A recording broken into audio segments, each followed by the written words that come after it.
ಈ ಹಿಂದೆ ನಾನು ಕೆಲವು ಸಾಂಬಾರ್ ರೆಸಿಪೀಸ್ ಹಾಕಿದಾಗ ತುಂಬ ಜನ ನೀವು ಬೆಳ್ಳುಳ್ಳಿ ಈರುಳ್ಳಿ ಇಲ್ಲದೆ ಸಾಂಬಾರು ಮಾಡಲ್ವಾ ಅಂತ ಕಮೆಂಟ್ ಮಾಡಿದ್ರು. ಸರಿ ಅಂತ ಈ ಸಾಂಬಾರನ್ನ ಕಲ್ಕೊಂಡು ಒಂದು 2-3 ಸರಿ ಟ್ರೈ ಮಾಡಿದ್ದೆ. ಸಖತ್ ಟೇಸ್ಟಿಯಾಗಿ ಬಂದಿತ್ತು. ಸೊ ನಿಮ್ಮ ಜೊತೆ ಸಹ ಶೇರ್ ಮಾಡ್ತಾ ಇದ್ದೀನಿ.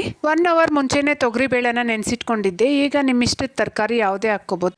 ನಾನು ಕ್ಯಾರೆಟು, ಮೂಲಂಗಿ, ಸೀಮೆ ಬದನೆಕಾಯಿ, ಆಲೂಗಡ್ಡೆ ಹಾಕ್ಕೊಂಡಿದ್ದೀನಿ. ಇದಕ್ಕೇನೆ ಒಂದಿಡಿ ಕರಿಬೇವು, ಉಪ್ಪು, ಅರಿಶಿನ, 1 ಸ್ಪೂನ್ ಬೆಲ್ಲ ಹಾಕಿ ಬೇಕಾಗಿರೋಷ್ಟು ನೀರು ಹಾಕಿ 2 ವಿಷಲ್ ಕೂಗಿಸ್ಕೋಬೇಕು. ಈಗ ಸ್ಟವ್ ಮೇಲೆ ಒಂದು ಬಾಣಲಿ ಇಟ್ಟು 1 ಸ್ಪೂನ್ ಎಣ್ಣೆ, 1 ದೊಡ್ಡ ಸ್ಪೂನ್ ಅಷ್ಟು ಉದ್ದಿನಕಾಳು, 3 ಬ್ಯಾಡ್ಗೆ 3 ಗುಂಟೂರು ಮೆಣಸಿನ್ಕಾಯಿ ಸಹ ಹಾಕ್ಕೊಂಡು ಚೆನ್ನಾಗಿ ಫ್ರೈ ಮಾಡ್ಕೊಂಡಾದ್ಮೇಲೆ ಮಿಕ್ಸರ್ ಜಾರ್ಗೆ ಅರ್ಧ ಕಪ್ ಹಸಿ ಕೊಬ್ಬರಿ, ಫ್ರೈ ಮಾಡಿ ಇಟ್ಕೊಂಡಿರೋ ಕಾಳು, ಹಾಗೆ ಒಂದು ಚಿಕ್ಕ ನೆಲ್ಲಿಕಾಯಿ ಗಾತ್ರದಷ್ಟು ಹುಣಸೆ ಹಣ್ಣು, 1 ಸ್ಪೂನ್ ಜೀರಿಗೆ ಸಹ ಹಾಕಿ ನುಣ್ಣಗೆ ರುಬ್ಕೋಬೇಕು. ಈ ಕಡೆ ಬೇಳೆ ತರಕಾರಿ ಸಹ ಹದವಾಗಿ ಬೆಂದಿದೆ. ನಾವು ರುಬ್ಬಿಟ್ಟಿರೋ ಮಸಾಲೆ ಹಾಕಿ ಚೆನ್ನಾಗಿ ಮಿಕ್ಸ್ ಮಾಡಿ ಇದನ್ನ ಕಾಯಕ್ಕಿಡಬೇಕು. ಕೊನೆಯಲ್ಲಿ ಒಗ್ಗರಣೆಗೆ ಎಣ್ಣೆ, ಸಾಸಿವೆ, ಕರಿಬೇವು, ಕೊತ್ತಂಬರಿ, ಸ್ವಲ್ಪ ಹಿಂಗೆ ಹಾಕಿ ಒಗ್ಗರಣೆ ಕೊಟ್ಟರೆ ಟೇಸ್ಟಿಯಾಗಿರೋ ತರಕಾರಿ ಸಾಂಬಾರು ರೆಡಿ.